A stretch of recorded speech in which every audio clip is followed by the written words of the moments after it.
Reunión de Pauta, con la conducción de Sebastián Aguirre.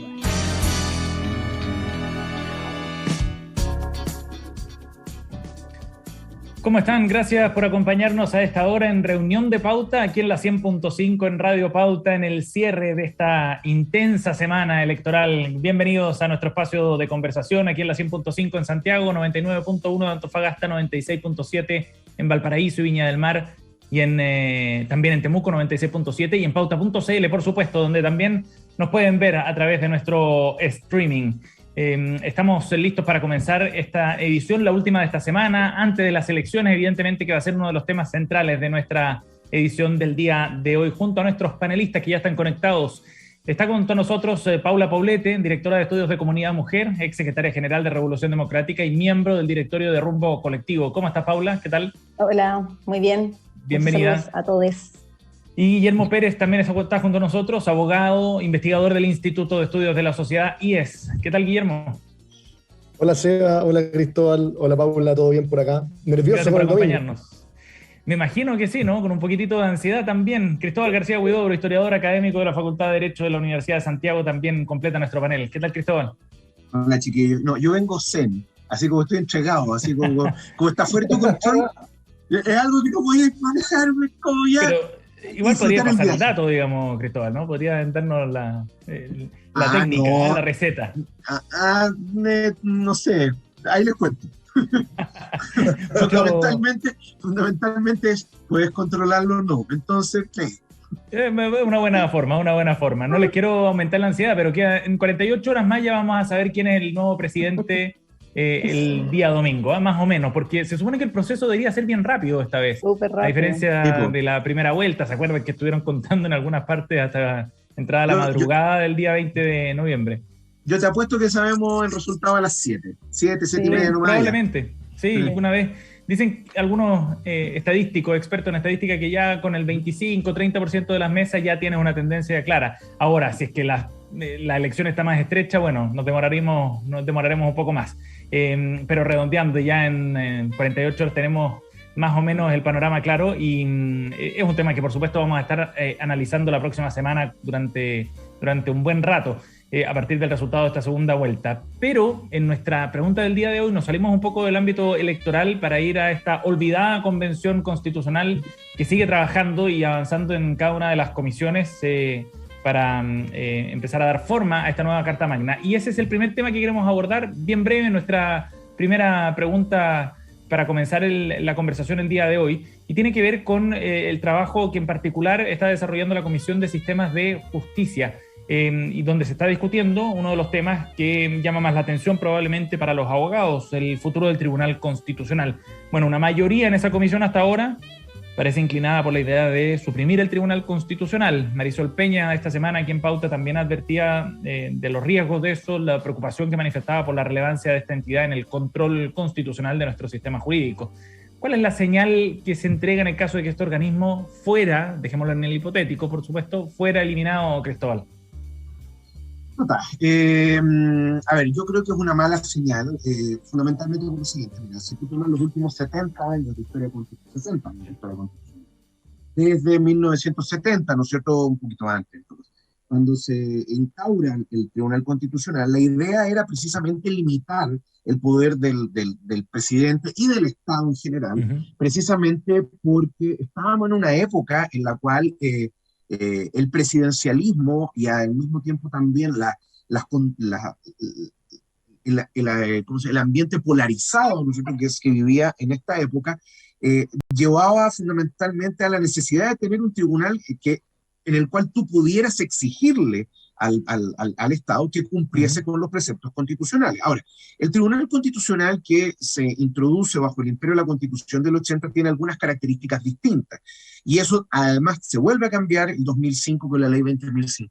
Ahora, dicho eso, el Tribunal Constitucional ha servido precisamente para varias cosas. Primero, para mantener la integridad constitucional.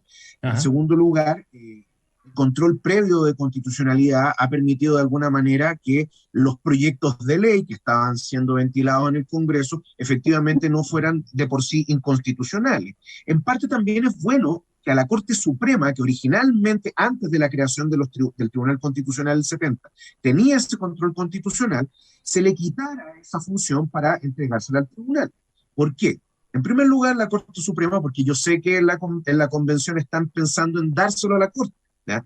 La Corte Suprema hoy día está reventada. La Corte Suprema tiene superintendencia del Poder Judicial, se dedica de visitar desde los tribunales más ordinarios, No da la abasto para escala, otro tema. los notarios, etcétera.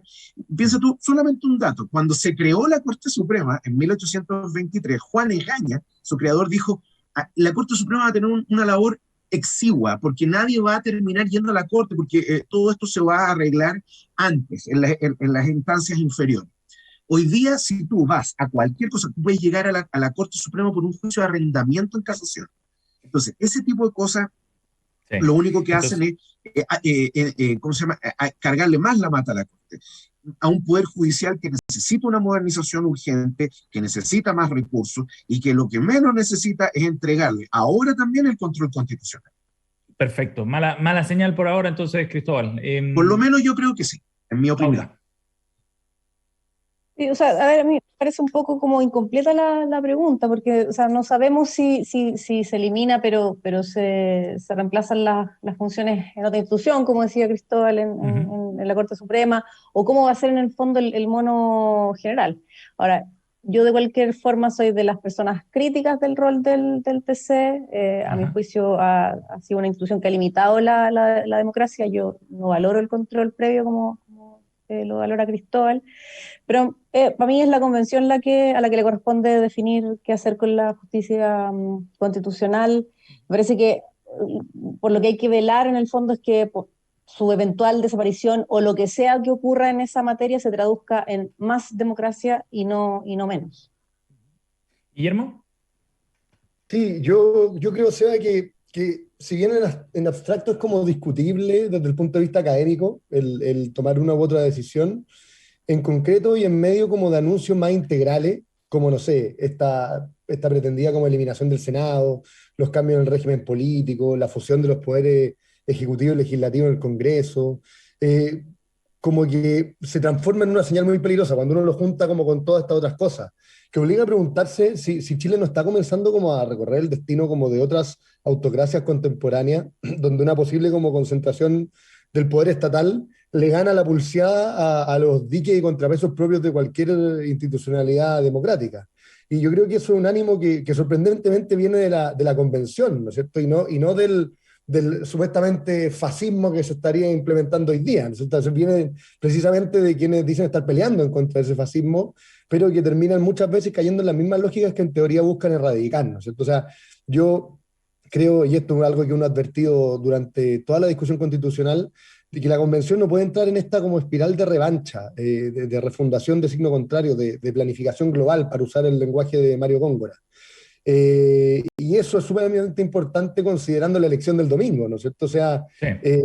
porque el escenario va a ser distinto si gana uno u otro candidato, y cada candidato que gane debe darle la posibilidad a la convención de poder ejercer su rol, de poder hacer su pega, pero también asimismo la convención tiene que asegurarnos de que la constitución va a ser una constitución de todos y que no simplemente va a ser un intento como por refundar instituciones por refundarlas. Vamos a ver qué es lo que ocurre con ese debate en la convención, pero claro, lo que pase el domingo también va a ser bien determinante para el curso que tome la convención por un asunto estratégico también, ¿no? De estrategia política. Veremos qué sigue el trabajo, queda mucho rato todavía para el trabajo de la convención en todo caso. Vamos a ir a nuestro tema de fondo para el día de hoy aquí en Reunión de Pauta. Estamos junto a Paula Poblete, Guillermo Pérez y Cristóbal García Huidobro y queremos analizar en la víspera de estas elecciones del domingo, la campaña. Ayer jueves cerraba el periodo de propaganda legal, cerraron las campañas también los candidatos y es un buen momento, creo, para analizar las estrategias que adoptaron cada uno de los candidatos y cómo se fue desarrollando esta intensa campaña de segunda vuelta, sobre todo. En el debate presidencial de Anatel, que fue el lunes pasado, varios grupos realizaron un chequeo de datos respecto a las informaciones y a las respuestas que daba cada uno de los candidatos, José Antonio Kast y Gabriel Boric, cuál podía ser calificada como engañosa o poco precisa, este ejercicio de fact-checking que se ha ido masificando, que cobró harto valor también en el contexto de la campaña. El estudio Barómetro de Acceso a la Información 2021, además, desarrollado por la Asociación Nacional de Prensa, muestra que los medios tradicionales son más usados, despiertan más confianza que las redes sociales. Sin embargo, hay un uso también de las redes sociales para ir compartiendo información con sus cercanos, muestra este estudio. El 61% además de los periodistas de redes sociales utilizan las redes sociales como una de sus fuentes para sus investigaciones. Por eso queríamos enfocarnos en particular en la estrategia comunicacional de las campañas y el uso de esta información también, cuando ha habido críticas cruzadas de ambos comandos sobre este tema. Guillermo, ¿cuál ha sido, crees tú, la estrategia política de los candidatos en esta segunda vuelta? Yo creo que la principal estrategia tanto de Gabriel Boric como de José Antonio Kast es tratar de irse al centro, ¿no es cierto?, de moderarse en sus posiciones, de tratar de encantar a un votante que no fue a votar. Hay que considerar que más de la mitad del padrón no fue a votar en la primera vuelta, y eso lo ha obligado un poco a salir de los extremos y irse hacia los lugares más moderados, ¿no es cierto? Uh-huh. Y eso también ha dado lugar a que las dinámicas que tenían en la primera vuelta, que eran dinámicas de polarización, por así decirlo, se arrastraron en cierto modo a la campaña que trataron de hacer en la segunda vuelta, y que de lado y lado hubiera esta campaña como de desinformación como que bien grotesca, ¿no es cierto? O sea, se habla mucho de las fake news de José Antonio Kast y de todo lo que estaría pasando en su campaña, que es muy reprobable, porque son dinámicas muy tóxicas que afectan la deliberación democrática y el debate serio sobre proyectos políticos. Pero también hay que considerar que esto está más extendido solamente que Kast, ¿no es cierto? O sea, el comando de Boric y el mundo de Boric también está empecinado en esa desinformación, ¿no es cierto? O sea, los giros de la campaña, por ejemplo, las vueltas de chaqueta en muchos temas, las ambigüedades son también parte de esto, también son desinformación. ¿Tú crees que parte de la misma, de una estrategia, Guillermo? Sí, o sea, más que ser parte de una estrategia, yo creo que es un intento como por tratar de pisar huevos en un momento en el cual hay que tratar de conquistar a un votante que no está convencido por ir a votar. Pienso, por ejemplo, no sé, y a mí me da la impresión de que cuando uno piensa en fake news se asocia inmediatamente con José Antonio Kast, pero no es tan así. También uno lo puede asociar con Gabriel Boric, ¿no es cierto? O sea, por ejemplo, ¿Cuál? cuando Gabriel Boric votó el cuarto retiro, lo votó a favor diciendo que el gobierno tenía abandonada a la familia. Cuando sabemos que eso en los últimos meses es mentira. O sea, el Estado está gastando 3.000 millones de dólares al mes para poder sostener el IFE universal, que después encima él mismo dijo que no iba a mantener. Entonces, por ejemplo, y ahí uno se hace la pregunta, ¿no es cierto? Sabemos qué piensa Gabriel Boric de la AFP, de la migración, de orden y seguridad, qué piensa ahora, por ejemplo, de los presos del estallido social, qué piensa hoy de lo que dijo hace 2 o 3 días Diego Pardo sobre Grecia y Turquía. No sé, como que todas esas cosas a mí también me llaman la atención. Pero déjame cerrar el punto. Sí. También, por ejemplo, se ha dicho insistentemente en redes sociales de que el candidato José Antonio Kast sería un fascista, ¿no es cierto? Y hay gente que ha dicho, académicos, han dicho académicos respetados han dicho que José Antonio Kast, no sé, se viene en los campos de concentración, se viene en la persecución de las disidencias. Si eso no es desinformación, si eso no es campaña del terror, yo no sé qué es. Claro, eso no lo ha dicho Gabriel. Paula, ¿tú querías hacer algunos contrapuntos de los... Sí, no, lo que pasa es que yo encuentro, o sea, estoy totalmente en desacuerdo con Guillermo. Yo no creo que esto haya sido para nada de lado y lado. Aquí me parece que hay un único sector que ha hecho de su estrategia de campaña la instalación de mentiras. Por parte o sea, coincido, no voy a poner en duda lo que acaba de decir Guillermo, que efectivamente decir lo que acaba de recordar Guillermo en el discurso del cuarto retiro, que las familias están abandonadas, es verdad que no es cierto, pero eso no tiene ninguna comparación con lo que está haciendo el candidato de la ultraderecha, y el chequeo de los datos ha sido súper claro. O sea, mintió con respecto de los anteojos de Gabriel, dice que Gabriel no quiere ir a los debates, dice que es comunista, dice que Gabriel va a expropiar las pensiones. Mintió, pero con una vehemencia asombrosa sobre los datos de mortalidad materna en los países con aborto legal. Mintió respecto de los estados financieros de NAP y de TVN. mintió al negar que habló de dictadura gay, mintió al negar que habló sobre Daniela Vega diciendo que era hombre. O sea, está escrito y él, sin que se le inmutara un músculo, lo sostuvo en la tele Paula, el lunes. para profundizar en ese punto, dame un Va a segundo, decir para, ministro. para profundizar en ese punto, porque tomemos, por ejemplo, el tema de Daniela Vega, ¿no? Él dice, yo no lo diría, ¿no? Y le pregunta a Iván Valenzuela, recuerdo, si no me equivoco. No, pero dijo que no lo había dicho. Pero a lo que No, eso no es cierto. Veamos la grabación entonces. Pero dame un segundo para profundizar en el punto, Cristóbal, porque quiero entender qué es lo que califica como un acto deliberado de desinformación, Paula, o una persona que se retracta y cambia de opinión respecto a determinado tema. No, es que lo que yo estoy sosteniendo es que él dijo que no. Si es como dice Cristóbal, de que él dijo que no lo volvería a decir, sí. Ahí no, yo no cuestiono, porque eso obviamente puede ser distinto, él puede haber cambiado de opinión. Ahora, yo no le creo porque él, pero eso es otro asunto, digamos. Yo creo que es un asunto, claro, cada uno verá que yo no creo en su transformación en 15 días. Creo que su racismo, su homofobia, su transfobia y su misoginia son constitutivos de él como persona, y eso no cambia, aunque él lo esconda y no lo haga evidente, ¿no? Y la mentira más grande fue la última, que es cuando dice que él no ha mentido nunca. Eso lo sostuvo en el debate del día lunes. Entonces, evidentemente a mí me parece que la labor de los periodistas y de las periodistas chequeando es súper importante y se agradece un montón.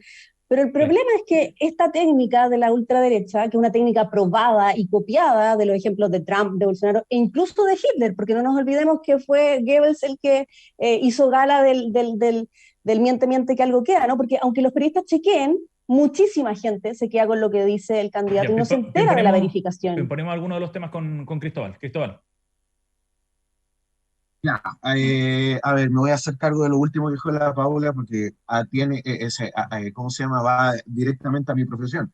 Hay unas 18 galaxias de diferencia entre citar al doctor Goebbels, ¿no es cierto?, y el miente que algo queda, y el desarrollo que ha tenido la política en Chile en los últimos 2 meses, o 3 meses, o el último año, y ni hablar a los Estados Unidos. No, en serio, que no hay punto de comparación, porque en Alemania existía un Estado totalitario, con control de medios, sin libertades públicas, donde no podías ir a votar ni nada que no estuviera dentro del partido. Así que ahí hay que guardar las proporciones. Eso en primer lugar.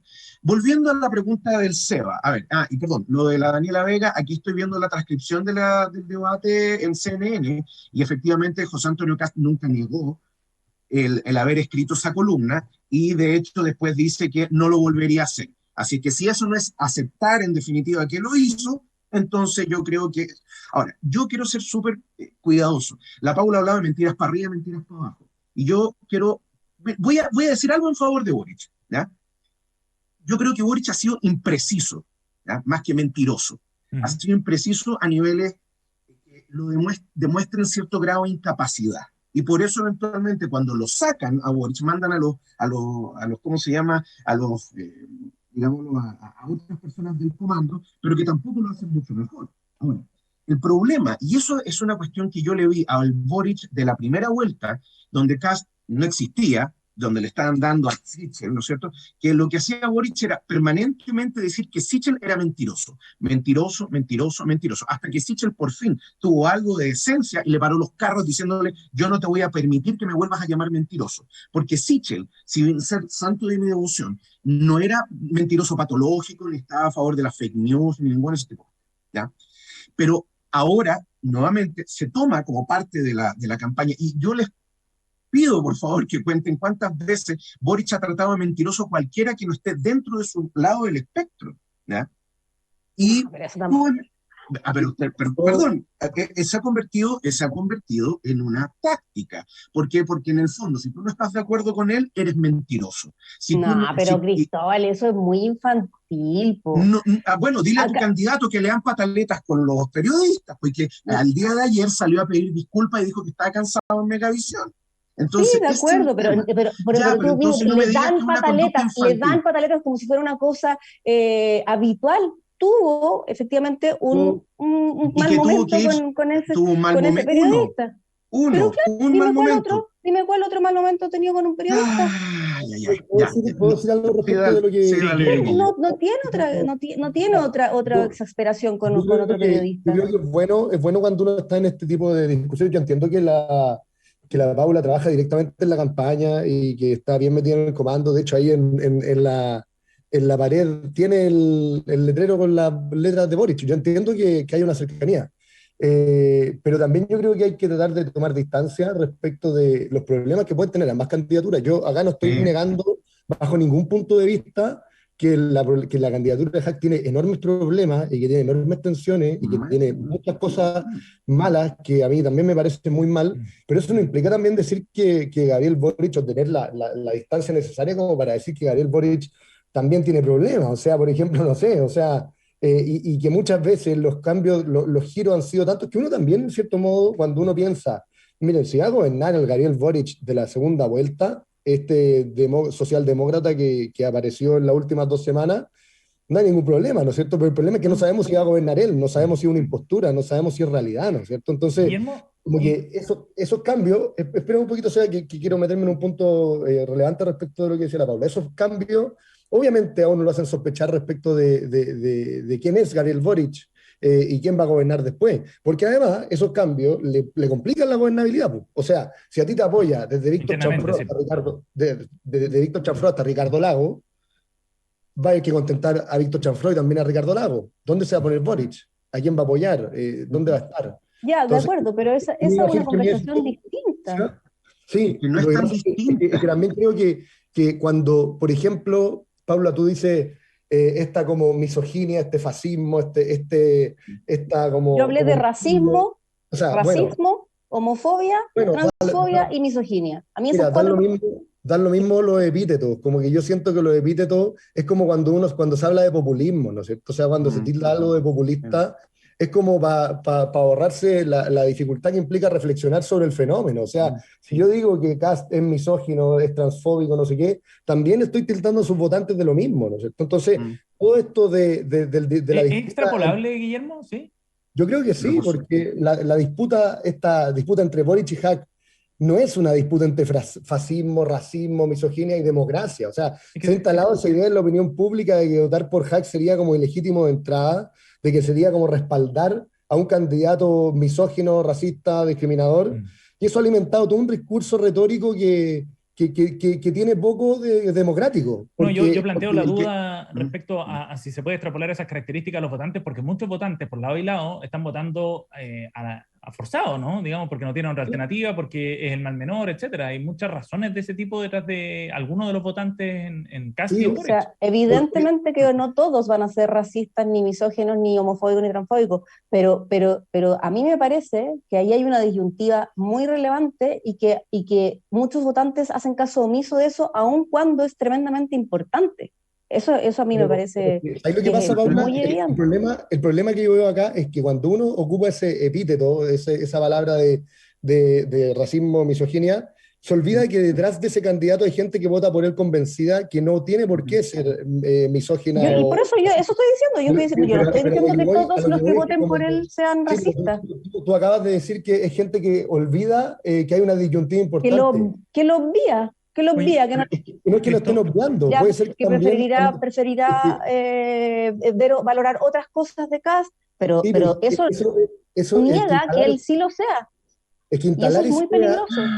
Esa idea vuelve imposible el legítimo disenso político, la deliberación, la diferencia. O sea, como que a partir de esos excesos retóricos, que son bien preocupantes, se alimenta la polarización y se alimenta también el voto oculto. A ver, pero eso no es responsabilidad de quienes observamos, eso es responsabilidad del candidato, no de quienes lo observamos. Él es un candidato que es abiertamente racista, que es abiertamente homofóbico, que es abiertamente... Pero ¿por qué va a ser abiertamente racista?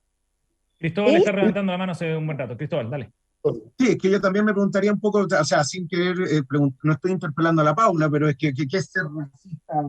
En primer lugar, la raza no existe. Xenofobia, eso te lo podría aceptar porque en el fondo es un término correcto. ¿Ya? Bueno, no se lo estoy achacando al caballero, pero lo que sí me llama la atención es que el día de ayer en el Mercurio, julio, Gabriel Boric se mandó una declaración de aquella, abjurando el Partido Comunista, entre otros, porque dijo, no, es que en realidad son las posiciones de ultraizquierda, que evidentemente están dentro de su grupo, porque eso es muy notable, tildar acá de ultraderecha es súper fácil. Bueno, ¿por qué no podemos hablar de Boric de ultraizquierda? O la ultraizquierda tiene que ser una cuestión que está, no sé, en las mazmorras del anarquismo más O sea, posible. en nuestro, en Pero nuestro Paula, proceso déjame ¿puedo eleccionario, terminar? Gracias. sí, claro. Entonces, el tema es ese. Y por otro lado, andar tildando de fascista a todo el mundo es bien curioso, porque en el fondo es lo mismo que hace Boric diciendo, bueno, es que en realidad es que la ultraizquierda nos ha jugado en contra y no hemos sabido moderar el discurso, por eso se habla un Boric de primera vuelta y uno de segunda vuelta en menos de 2 semanas, eh, que llama la atención. Ayer, por ejemplo, circulaba un video de artistas por Boric, con varios rostros de televisión, llamando a votar por Boric y tratando a Kast de fascista. Esto para evitar que el fascista aquel llegue a la presidencia. Eso es más o menos lo que hizo una actriz que no sé quién es. Entonces, en ese sentido, ¿ya? A mí me llama profundamente la atención que, claro, estamos tratando de poner paño frío, o al menos eso es lo que quiere Boric, tratando de llegar al centro, ¿ya? Pero andamos tildando de fascista a cualquiera que no vote por él. ¿Me entienden? Y además también hay otra cuestión. Yo concuerdo profundamente con el Guille, ¿ya? Y tangencialmente con la Paula, no lo ha dicho, pero yo sé que ella lo piensa, evidentemente, pero por otros motivos, que la campaña de Kast tiene problemas profundos. El tener gente que ha sido electa para ser representante de la República, ya sea en el Congreso, fundamentalmente en el Congreso, y que cree que la política se hace en Twitter, ¿ya? O en YouTube, sin que eso traiga ningún tipo de consecuencia, es brutal. Le hace un flaquísimo favor al desarrollo de la política en Chile. Entonces, el problema es que ni Kast tiene buena capacidad de manejo de su propio comando, pero Boric la tiene menos, ¿ya? Y por otro lado, creo yo que tenemos otro problema. Ninguno de los dos candidatos ha tenido la suficiente autocrítica, ¿ya? Para encontrar cuáles son los problemas que tienen dentro de sus propias campañas y cómo se han conducido sus propios comandos. Ese es el problema. Y así estamos hoy día. Paula, ¿tú qué impacto crees tú que esto tiene en la ciudadanía en todo caso, en los votantes? Porque una cosa es constatar los hechos y tu diagnóstico ya queda más o menos claro, pero ¿tú crees que eso tiene efecto realmente? O sea, yo me pregunto qué aprenden los niños y las niñas cuando ven a un candidato presidente que no se arruga mintiendo. ¿Y en los votantes? O sea, lamentablemente hay bastante desinformación y vamos a ver en qué se traduce eso el domingo. Pero obviamente esto afecta, obvio que sí. ¿Puedo decir algo, o sea, respecto de lo que estaban diciendo recién? Mira, que yo creo que no se entendió bien el punto que yo estaba tratando de hacer, que yo creo que hay votantes hoy día de hack con miedos e incertidumbres reales, y hay una capacidad de hack, más allá de todos sus problemas y excesos, para captar problemas reales. O sea, no por nada José Antonio Kast ganó en las 23 de las 25 comunas más pobres de Chile. Entonces, al cerrar la discusión con él, porque es, entre comillas, misógino, fascista, transfóbico, todos los epítetos que uno le pueda dar, lo que se hace es precisamente terminar cerrando la reflexión sobre el fenómeno. Y la izquierda necesita reflexionar sobre el fenómeno, porque tildar a otro de fascista termina clausurando debates que son súper necesarios. Miren lo que ha pasado en todos los lugares del mundo. Yo no pretendo clausurar ningún debate. A mí no me parecen epítetos, a mí me parecen características fundamentales. Déjame cerrar la idea, Paula. A veces da la impresión de que la izquierda está como repitiendo el libreto exacto del Partido Demócrata con la elección de Hillary Clinton en 2016. Y esa es la impresión que uno le da, como no ser capaces de ver que detrás de ese candidato problemático pueden haber cosas que hay que recoger, cosas que hay que mirar. Pero tú mismo criticas porque nosotros efectivamente, cuando yo reconozco absolutamente el giro que tuvo la campaña de Gabriel, y que no fue inventar cosas en el programa. El programa no tuvo ni un solo cambio, solo tuvo un capítulo adicional donde se confluye programática y políticamente con la exconcertación. Pero el programa sigue igual. ¿Y qué es lo que hicimos con este giro? Precisamente con este giro del que tú antes criticabas y ahora dices que debiéramos tener, ¿no? Que fue poner en la palestra darle énfasis a las cosas a las que no les dimos importancia en la primera vuelta, que fue todo lo que tiene que ver con el mundo rural, con migración, con seguridad, con narcotráfico, etcétera, pero ¿no? Paula, hay una diferencia en poner énfasis y en cambiar totalmente de opinión. O sea, están hablando... ¿Cuál es el cambio de opinión? Hace un mes estaban hablando de que nada es ilegal, que todos somos migrantes. Eso fue entre la primaria y la primera vuelta, Guille. Sí, pero eso lo están hablando hace 2 o 3 meses, y hoy día uno escucha a Boric hablando como con discursos de Álvaro Belolio. O sea, la nueva izquierda construyó su posición política en el escenario político chileno, distanciándose de la concertación. Y el discurso de los no son 30 pesos, son 30 años, los han tenido todos los parlamentarios y los políticos del Frente Amplio. Y hoy día, escuchar a Gabriel Boric es como escuchar a Ricardo Lagos. O sea, están desesperados esperando que llegara Michelle Bachelet a darle su apoyo. Entonces, si eso no es un cambio, porque eso no es solamente un cambio de énfasis, es un cambio de proyecto político. Eso obviamente va a tener consecuencias en la gobernabilidad después. Nos queda un minuto, así que quiero darle la palabra a los dos, Paula y Cristóbal, y cerramos. No, la Paula primero. Que todo eso tiene explicaciones, pues evidentemente nosotros ahora estamos recibiendo la mayor cantidad de apoyos posible, y yo no me olvido, yo soy de las personas críticas de los 30 años, pero al mismo tiempo comparto con gente dentro de la concertación. No se olviden nunca de que habían los autocomplacientes y los autoflagelantes. Dentro de la concertación había gente que también era crítica de lo que se estaba haciendo. Sí, aquí yo soy de las personas críticas, pero jamás de las personas que desconocería todo lo que se ha hecho en estos 30 años. Yo creo que se avanzó muchísimo menos, se fue muy obsecuente con los empresarios, etcétera, etcétera. Pero no niego todos los tremendos avances que por supuesto hubo, y ahí hay un montón de posibilidades de diálogo con la gente de la exconcerta que fue crítica también. Cristóbal, lo último.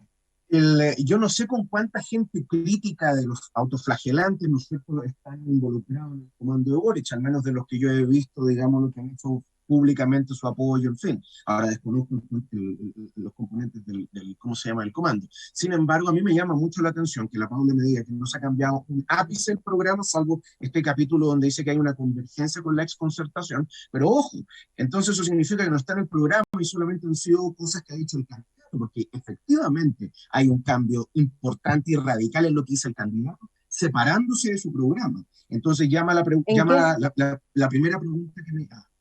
La primera pregunta que me surge es, ¿a quién creerle? ¿Al Boric programa o al Boric candidato? ¿Por qué? Fundamentalmente porque antes teníamos un Boric que, tú misma lo dijiste, ¿no es cierto, Paula? Por ejemplo, que ahora antes no se preocupaba del mundo rural, pero ahora sí se preocupa del mundo rural. Que antes tenía una política que decía, en definitiva, que la concertación, los últimos años de la concertación habían sido perdidos, pero ahora se reúne con Ricardo Lagos y con Michelle Bachelet, cuando él fue uno de los más agrios críticos del gobierno Lagos, y que además también hay que tomar en consideración lo siguiente: el Frente Amplio se construyó como plataforma política para diferenciarse de la concertación precisamente, y ahora van a pedirle los votos, y eso llama la atención. Vamos a ver qué es lo que ocurre este domingo con esta campaña presidencial de segunda vuelta y qué es lo que se resuelve finalmente, cuál, a la luz de los resultados, fue la estrategia más exitosa entre ambas candidaturas. Estamos junto a Guillermo Pérez, Cristóbal García Huidobro y Paula Poblete, aquí en Reunión de Pauta. Es momento a esta hora de irnos a una pausa, pero antes de eso queremos recordarles que para sacar el máximo provecho de tu empresa y sus servicios es fundamental contar con el software correcto. En Anholster pueden ayudarte a definir, diseñar y construir soluciones tecnológicas que evolucionan y crecen junto a tu negocio. Más información en anholster.com. ¿Quieren tener el mejor análisis jurídico sobre los principales temas tratados de la Convención Constitucional? Los invitamos a revisar Derecho a la Convención, el nuevo programa de Pauta, con los abogados Marisol Peña y Gabriel Osorio, todos los sábados en pauta.cl, este domingo a las 10 de la mañana en nuestra señal radial. Y este domingo 19 de diciembre sigue las elecciones en nuestra cobertura especial El Chile que decide. Tendremos la información relevante, datos, entrevistas, análisis con punto de vista. Conéctate con nosotros en nuestra radio en Santiago, Viña del Mar, Antofagasta y Temuco, también en nuestro diario digital pauta.cl y en nuestras redes sociales. Escucha Pauta y no te pierdas lo más relevante de las elecciones este 19 de diciembre. Nos vamos al corte y volvemos de inmediato.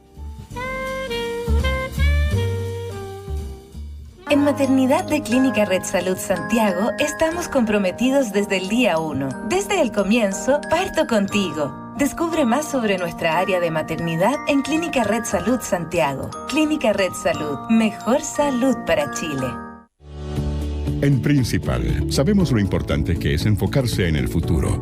Por eso te invitamos a invertir en el extranjero tu APB, aprovechando importantes beneficios tributarios. Descubre nuestra plataforma guiada de inversiones en Principal.cl. Principal, experto global en inversiones.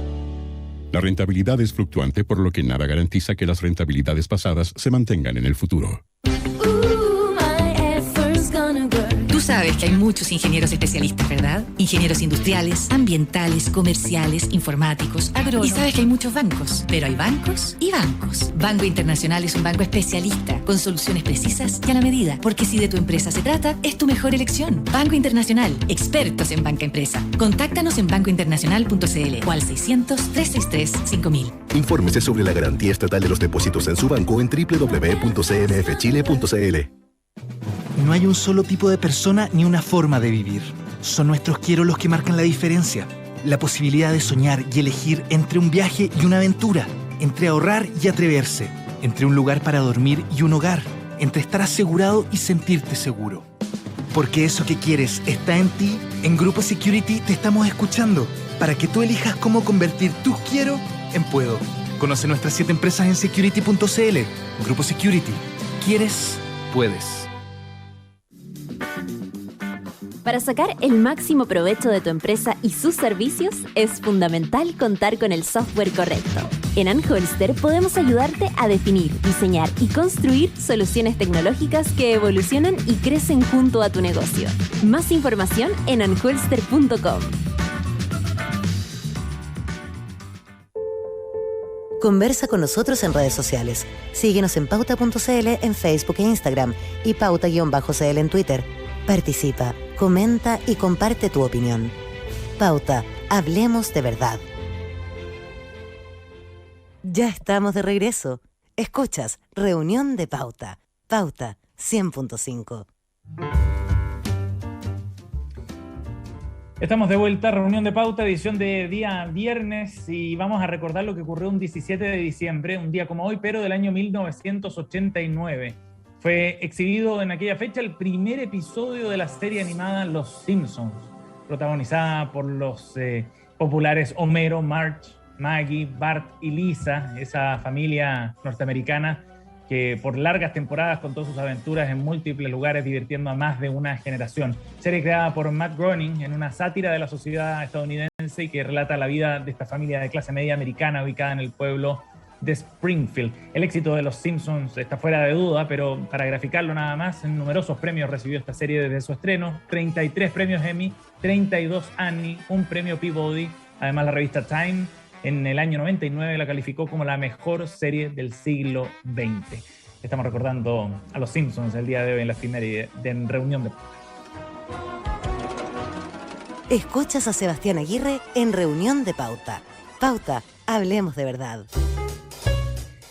Bien, vamos a las noticias coladas junto a Paula Poblete, Cristóbal García Huidobro, Guillermo Pérez, para profundizar en otros temas de la elección. Las 3 noticias coladas tienen que ver precisamente con la elección, aunque desde distintos ámbitos. Y me gustaría comenzar con algo que está bien fresco y que tiene que ver con esta carta, Paula, que publicaron este jueves economistas, entre ellos el premio Nobel Joseph Stiglitz, el economista francés Thomas Piketty, que encabezan esta lista de economistas internacionales respaldando a Gabriel Boric, muchos de ellos inspiradores precisamente de algunas de las ideas del programa. Paula, cuéntanos sobre esto.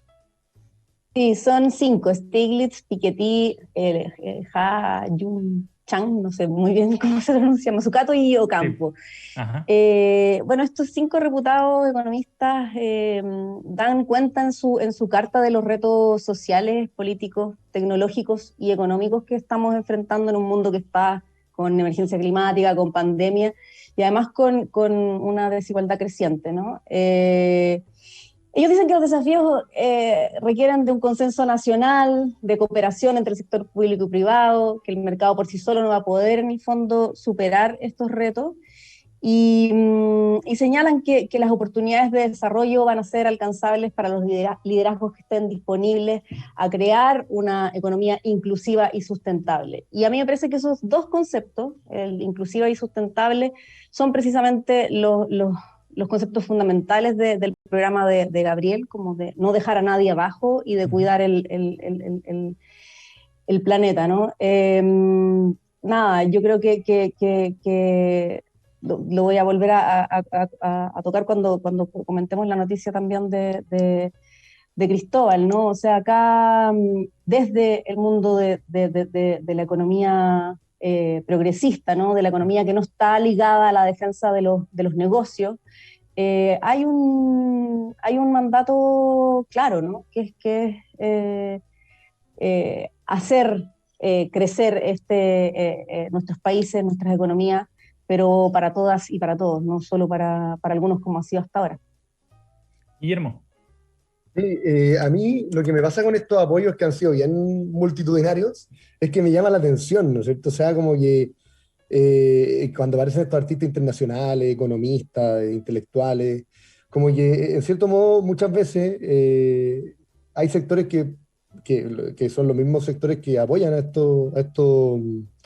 esta gente, como que nos pasamos quejándonos todo el día del colonialismo y de la influencia de las potencias como en los países chicos, como el nuestro, pero no tenemos problemas cuando actores, intelectuales, economistas, que no tienen mucha idea de lo que pasa en Chile y que viven en sus mansiones en Los Ángeles, en los campus de la Universidad de Ivy League o en las grandes capitales del mundo, y apoyan al candidato, ¿no es cierto? Como si eso no fuera también otra forma como de colonialismo e intervención como de élites globales sobre los destinos de los países en desarrollo, ¿no es cierto? Y es chistoso que eso sea como una prueba de autoridad, como si economistas del primer mundo que están lejísimos de este país, de lo que pasa acá, pudieran decirle a la gente cómo votar y como si por ser académicos connotados tuvieran más autoridad necesariamente que la gente común para saber qué le hace bien y mal al país, ¿no es cierto? Es de un elitismo medio inconsciente que a mí me llama la atención y que también me llama la atención que se piensa como si fuera neutral, ¿no es cierto? O sea, Piketty, no sé, el economista favorito de Cristina Kirchner, como que tampoco son como personas neutrales. Y yo creo que hay otro lado Es de el la experto mundial en desigualdad. Sí, pero hay otra cosa que también es importante ponerla en el otro lado de la moneda, que muchas veces estos apoyos también están mediados como por las posiciones del establishment, ¿no es cierto? Y el establishment como a nivel mundial se ha cuadrado con Boric, es lo que decía antes, ¿no es cierto? Pero ¿por qué? Porque obviamente los ojos del mundo están puestos en Chile, Paula, pues déjame hablar. Es asimilable a Trump y a Bolsonaro, por eso que llama la atención. No es como que... ¿Cuándo habíamos tenido tanto interés en una... Dejemos que cierre Guille su idea. Yo creo que Boric hoy día es como la Hillary Clinton de esta elección, y no hay que olvidar que esa información que esta gente tiene no le llega pura y directa, sino que le llega influenciada como por esta discusión que teníamos antes, ¿no es cierto?, de democracia y fascismo, de hack como el nuevo Trump, que se ha logrado instalar a nivel internacional y que tiene una dosis de realidad, ¿no es cierto? Nadie puede negar que hack utiliza estrategias de Trump y de Bolsonaro, pero que también acá la situación tiene particularidades que de repente esta gente no alcanza a ver porque está lejos de los problemas. Cristóbal. No sé, yo me pregunto si Stiglitz habrá visto la entrevista de Diego Pardo y de la Daza en la última vez, como que cuando estamos aplaudiendo como modelo a un país que tiene menos 206% del PIB como deuda pública, digámoslo, que la Unión Europea le hace la crítica, en definitiva, respecto a lo de Grecia, pero cuando vino el rescate de los 750.000 millones de euros para tratar de salvar el euro también. Cristóbal, vinculémoslo porque esa es tu noticia colada, ¿no? Esa es tu noticia colada precisamente. Sí, por eso van de la mano. El problema es que, les cuento primero, esto tiene que ver con cierta entrevista, un debate en realidad, entre el coordinador del programa Boric, que es uno de los coordinadores, que es Diego Pardo, y el otro es, ¿cómo se llama? José Luis Daza, economista José Luis Daza, del exacto, del Comando de Casa. Yo primero me pregunto por qué mandaron a Pardo. Es como si hubieran mandado a la Silvia Izaguirre a hablar de economía del Comando de Casa. ¿Una filósofa o un abogado que en realidad, francamente, yo hubiera mandado a los grandes, a la Andrea Repeto, a French Davis, a gente que tiene tonelaje en materia económica, ¿ya? Eso es lo primero. En segundo lugar, Diego Pardo da como ejemplo dos ejemplos que son dramáticos. Uno es Turquía, que en estos momentos está pasando una crisis atroz, tiene la lira turca hundida, ¿ya? Y más encima con un gobierno que ha sido catalogado de por lo menos autoritario, que es el de Erdogan. Y el otro ejemplo que daba era Grecia, ¿ya? después Jackson, por si acaso, Giorgio Jackson publicó una tabla en Twitter diciendo, sí, pues, ves, efectivamente, estos son los países que han logrado mayor desarrollo con la recepción del 8% del PIB. Y en definitiva, ¿qué fue lo que le respondieron a Jackson? Sí, pues, le da la razón a Daza. Los países que han tratado de hacer esto en los últimos 30 años se han enfrentado a crisis económicas galopantes. Solamente un dato. La Unión Europea le hace una crítica tan feroz a Grecia, fundamentalmente respecto al tamaño de su sector público. En Grecia, al 2009, 1/3 de la población griega trabajaba para el Estado. 1/3 trabajaba para el Estado, ¿ya?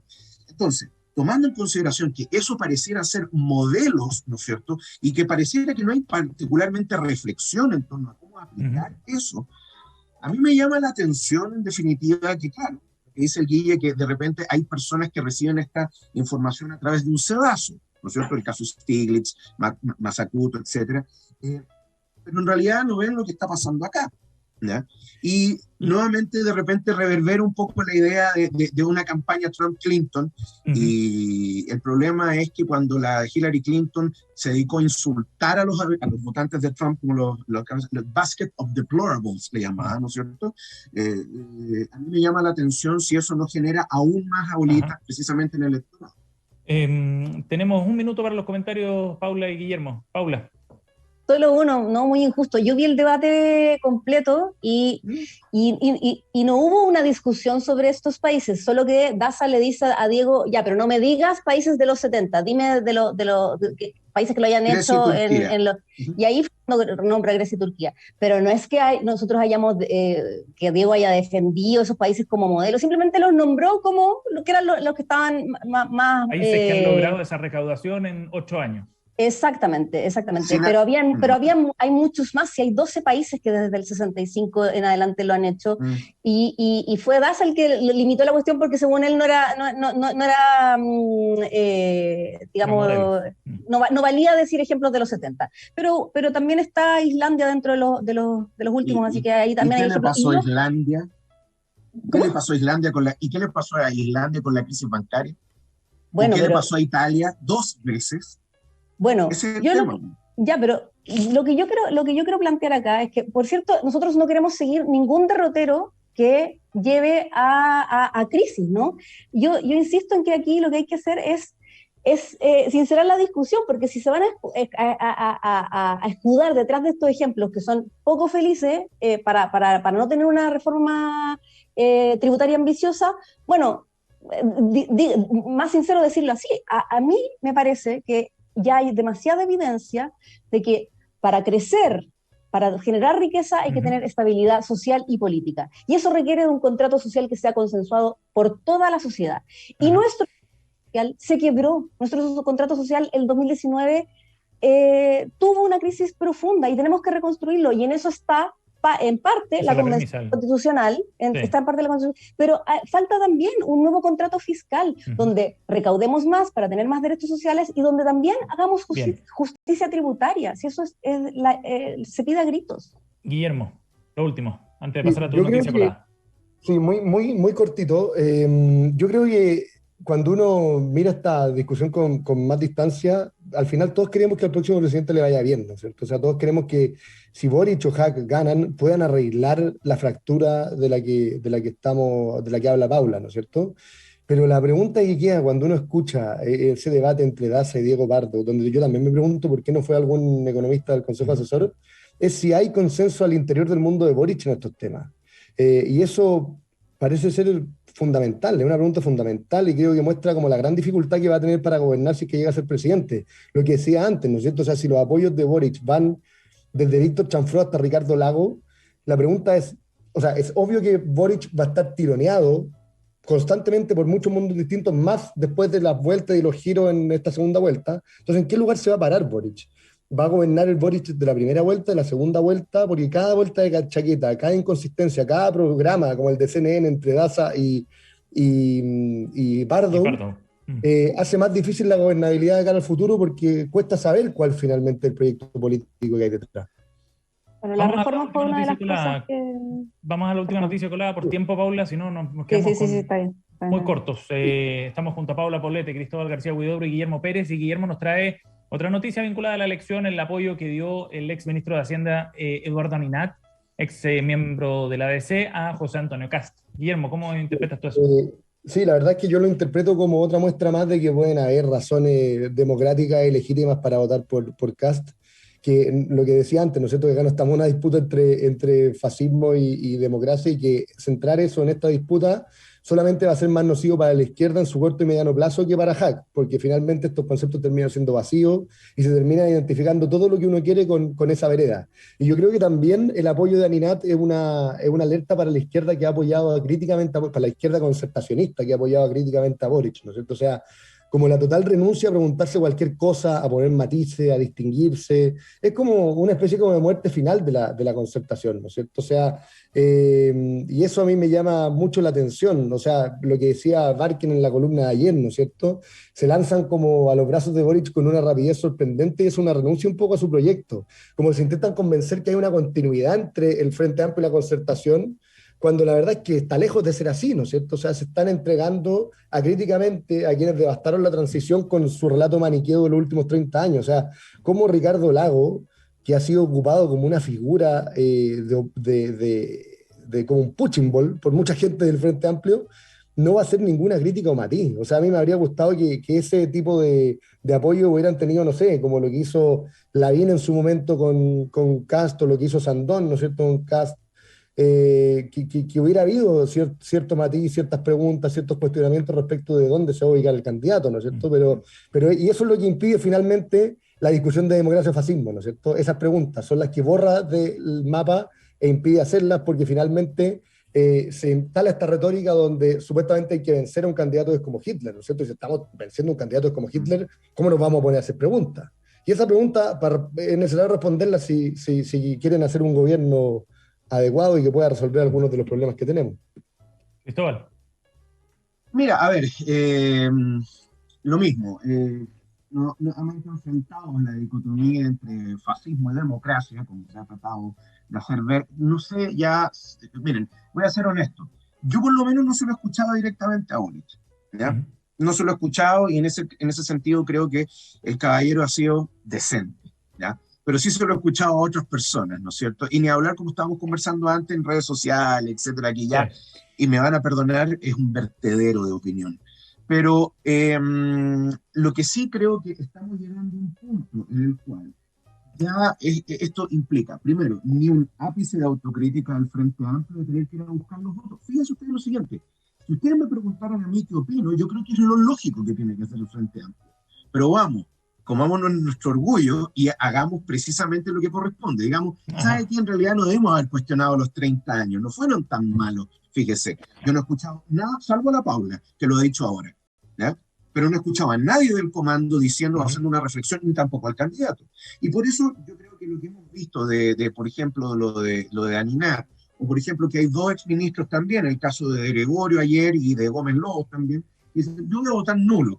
Eso es un síntoma importante, pero también yo creo que estamos enfrentados al canto de cisne de lo que alguna vez fue la concertación.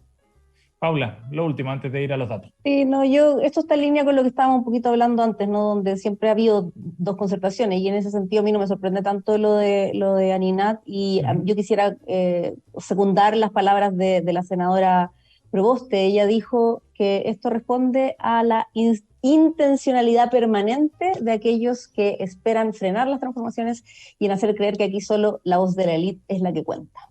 Me quedo con eso. Paula Paulete, Guillermo Pérez y Cristóbal García Huidobro están aquí en Reunión de Pauta en la 100.5. Nos vamos rápido a nuestra última sección, los datos y recomendados. Nos quedan 3 minutos de programa para que ustedes nos sugieran algún libro, una serie, alguna actividad quizás para este fin de semana. Cristóbal, ¿quieres partir tú?